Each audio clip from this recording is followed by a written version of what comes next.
Since it was introduced in 2020, there has been nothing but a cloud of confusion surrounding DoD contractors. From its soon-to-be mandated requirements to its headline-grabbing controversies, many contractors are left with no choice but to bombard the CMMC-AB with questions during their monthly town hall meetings. The only problem is CMMC-AB doesn't have enough resources to answer everything, and that's where we come in. Welcome to CMMC Unacknowledged, where we answer the unanswered questions that were asked during the monthly CMMC-AB town hall meetings. My name is Todd Stanton. I'm the Regional Sales Manager for all things CMMC at Etactics. And as always, I'm joined by Ty Wittenberg. Ty is the Senior Information Assurance Manager at Rain Associates. Welcome, Ty. Hey, thanks, Todd. Thanks for having me back. So our question for this episode is, in regards to the ethics investigation, were you surprised to see the board discuss this at the recent town hall meeting? I don't know if surprised is the right way to define.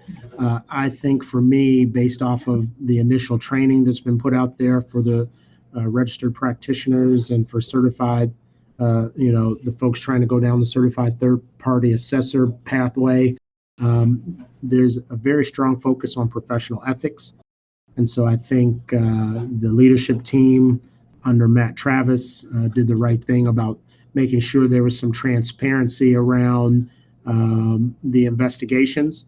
There was a lot of changing of members. And so that transparency, in my opinion, was appreciated and refreshing because, that's an expectation of a registered provider organization or a registered practitioner or third-party assessor for that matter. And so there were a lot of different complaints, I guess, that they addressed in this town hall. I think there was about 9 different allegations. Do you happen to know if all 9 allegations were associated with the same board member, or did this cover, multiple board members over a larger span of time? So, some of that could be gossip ahead of time and things like that. I knew that there were some things that were concerns. I did not know until that town hall meeting that the CMMC had launched any type of ethics investigation and contract outside to do that, which they did. I don't want to presume that I know if it's a multitude of members, but the way some of the questions read, it led me to believe that it was. That's an assumption on my behalf, not a defined or a known truth.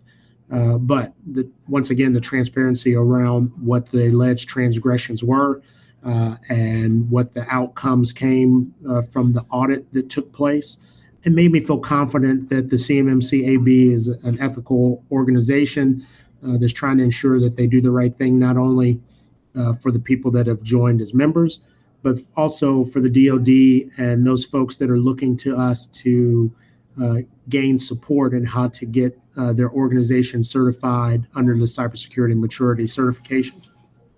And Mr. Travis covered a lot of the different documents that govern the accreditation body, like their code of ethics and conflict of interest policy, obviously the code of professional conduct, which you have signed and which I've signed.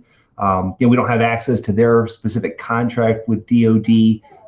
But the one that he mentioned that I wanted to ask you about was the ISO 17011, which is the general requirements for accreditation bodies assessing and accrediting conformity assessments.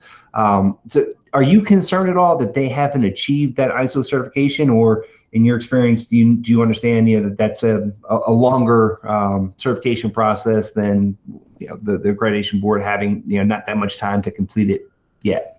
So that's a great question, right?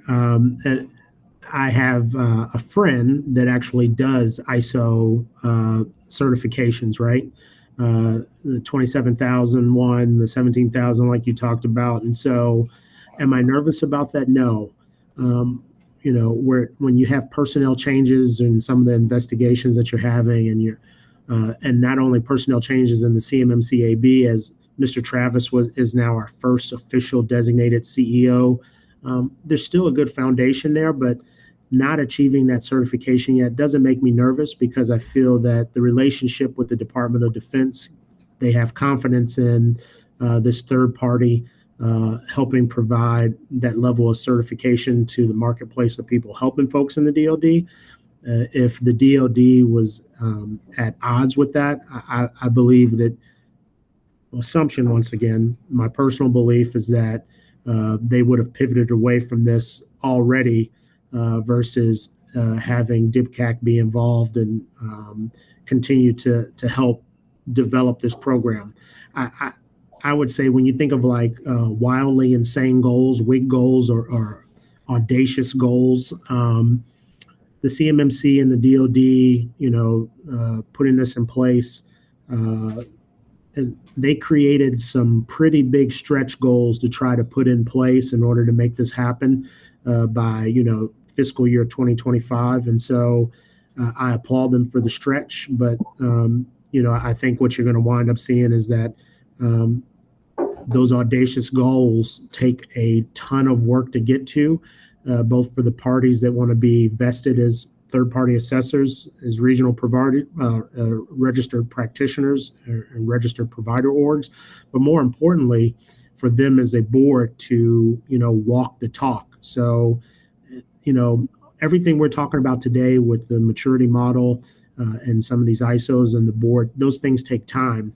And so if you think about how organizations form, forming, storming, norming, I would say that, the CMMC-AB is still in a little bit of a flux between, forming and storming. We haven't really got to the norming yet. So, and I think we're getting close. And you're probably going to ask me some questions in regard to that later down this conversation.